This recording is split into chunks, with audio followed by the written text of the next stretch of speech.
दीदी ने जो महिलाओं के लिए 40% महिलाओं को आरक्षण करने के लिए कहा था, उसमें सबसे पहले प्रथम उस लिस्ट में मेरा नाम जारी हुआ था। तो मैं दीदी की आभारी हूँ और दीदी ने जो मान सम्मान मुझे दिया है उनका मुझ पर उपकार है। और महिलाओं का मान मनोबल बढ़ाने के लिए मैं क्षेत्र में आई हूँ। रात भर वो लोग खेतों पे ड्यूटी लगा रहे हैं, घर नहीं आ पा रहे हैं, इतने परेशान हो गए हैं। जितने भी मैं क्षेत्र में गई हूँ सब किसान भाइयों ने यही बोला है कि देखो हमारी फसल नष्ट हो रही है।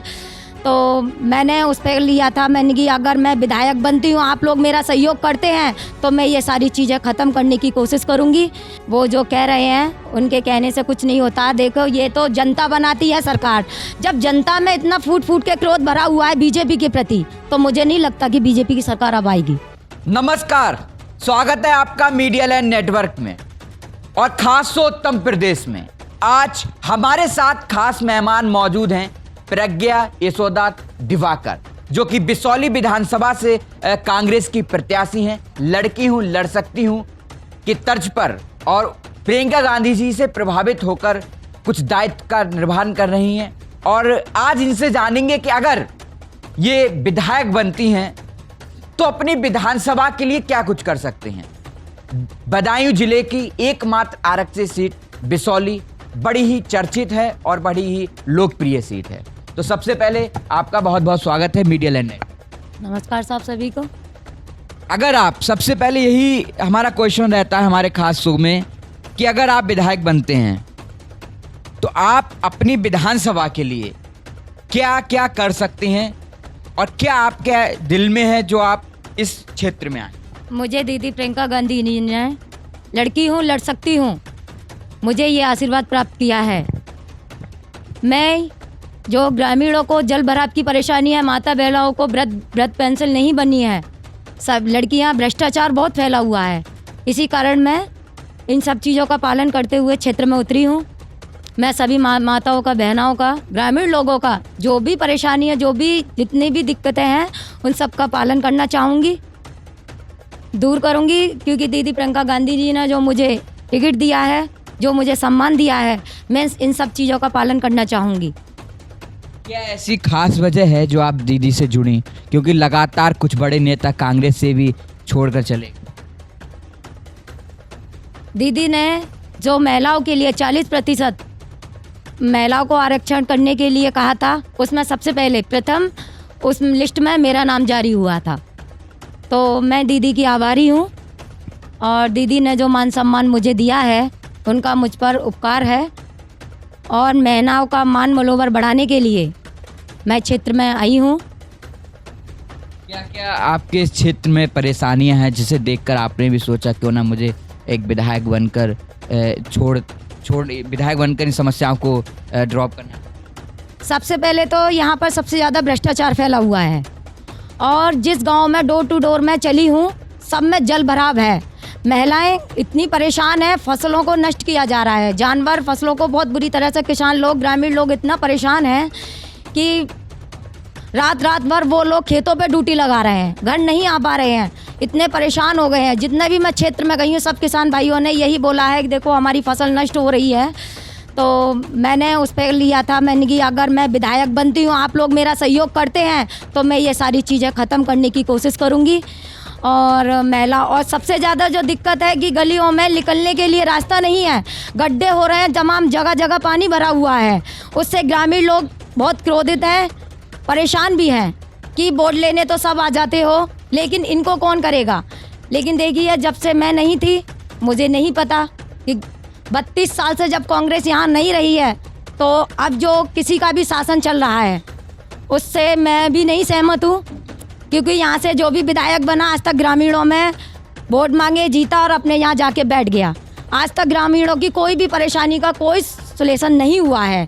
इसी वजह से मैं क्षेत्र से अब उतरी हूँ क्योंकि मेरे क्षेत्र का आदमी है, मेरे अपने लोग हैं, किसान भाई हैं, ग्रामीण भाई हैं, मैं उनके लिए खास तौर से उतरी हूँ। किसी माता बहनों को किसी प्रकार की वृद्ध पेंशन है, लड़कियों को आने जाने की परेशानियाँ हैं या फिर जैसे भी जिसको जो परेशानियाँ हैं, मैं उनके लिए क्षेत्र में आई हूँ।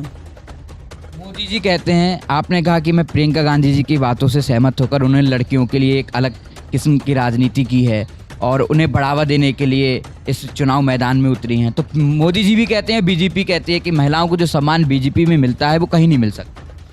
ये सब गलत है, मेरी नज़र में सब गलत है। चाहे बीजेपी ने किया चाहे सपा वालों ने किया, लेकिन कभी किसी ने कुछ करके दिखाया?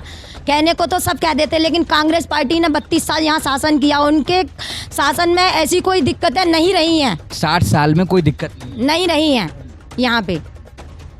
आपको लगता है कि पूरा जो महिलाओं का सम्मान है वो कांग्रेस, वो सारा सम्मान जितना भी है कांग्रेस को? आप मुझे जो ग्रामीण लोग सहयोग कर रहे हैं मेरी, उनका यही कहना है अब कांग्रेस की सरकार बननी चाहिए यहाँ पर, क्योंकि कांग्रेस ने बहुत मेहनत किया, कांग्रेस ने जो वायदा किया है पूरा किया है। 3 दशक हो गए कांग्रेस को उत्तर प्रदेश में नहीं आए हुए, तो इस बार कैसी आपको लगता है, कैसी संभावना? आप कार्यकर्ताओं के दम पर, जितने भी मेरे संगठन के भाई हैं, दीदी प्रियंका गांधी का जो मुझ पे आशीर्वाद है, मैंने पूरी मेहनत की है और मेहनत करूंगी, यहाँ तक है कि मैं अपनी उम्मीद से कहती हूँ कि कांग्रेस पार्टी अब के आएगी। आप कंफर्म है? आपको लगता है? नहीं आएगी, बनेगी, क्योंकि हम पूरी मेहनत कर रहे हैं, रात दिन पूरी मेहनत पे हम क्षेत्रों में घूम रहे हैं, डोर टू डोर सब लोगों को समझा रहे हैं और सबका आशीर्वाद प्राप्त कर रही हूँ मैं। सर्वे बता रहे हैं कि सपा भाजपा में टक्कर है, कांग्रेस तो है नहीं, वो सब झूठ है। अब जो है कांग्रेस और सपा की टक्कर है। बीजेपी तीसरे नंबर पर है बीजेपी। जनता बहुत परेशान है, बीजेपी को तो बिल्कुल चाह ही नहीं रही है कि बीजेपी आए, क्योंकि बीजेपी ने जो वायदे किए कभी एक वायदा पूरा नहीं निभाया बीजेपी पार्टी ने। और ग्रामीण लोग इतना परेशान है, हम घूम रहे हैं क्षेत्र के अंदर, हम जा रहे हैं क्षेत्रों में, किसान लोग तो इतना परेशान है। बीजेपी ने कोई वायदा किया, कभी कोई निभाया? एक वायदा बता दें वो जो निभाया हो ग्रामीणों के लिए। पर भी बीजेपी के बड़े बड़े मंत्री, केंद्रीय मंत्री, चाहे राज्य का नेता हो, चाहे केंद्र से रिलेटेड हो, वो सभी कह रहे हैं कि एक बार फिर से प्रचंड बहुमत की सरकार आ रही है। इतिहास के पन्नों में ऐसा कभी नहीं हुआ, वो अब होने वाला। नहीं, ऐसा कुछ नहीं है। वो जो कह रहे हैं उनके कहने से कुछ नहीं होता। देखो, ये तो जनता बनाती है सरकार। जब जनता में इतना फूट फूट के क्रोध भरा हुआ है बीजेपी के प्रति, तो मुझे नहीं लगता कि बीजेपी की सरकार अब आएगी। कहने का मतलब ये है कि अब आपके क्षेत्र में ज़्यादा बड़ी रैली नहीं हो सकती, कुछ दिनों की और रोक है, तो उससे कितना आपको प्रभाव पड़े? ये तो उन बीजेपी सरकार की सोची समझी साजिश है कि जो भी कैंडिडेट कांग्रेस पार्टी से उतरा है उसका प्रचार ना हो पाए, प्रसार ना हो पाए, विपक्ष का प्रसार ना हो। बिल्कुल यही सोचा है उन्होंने। ये उनकी सोची समझी साजिश है बीजेपी सरकार की। लेकिन कर तो वो भी नहीं रहे।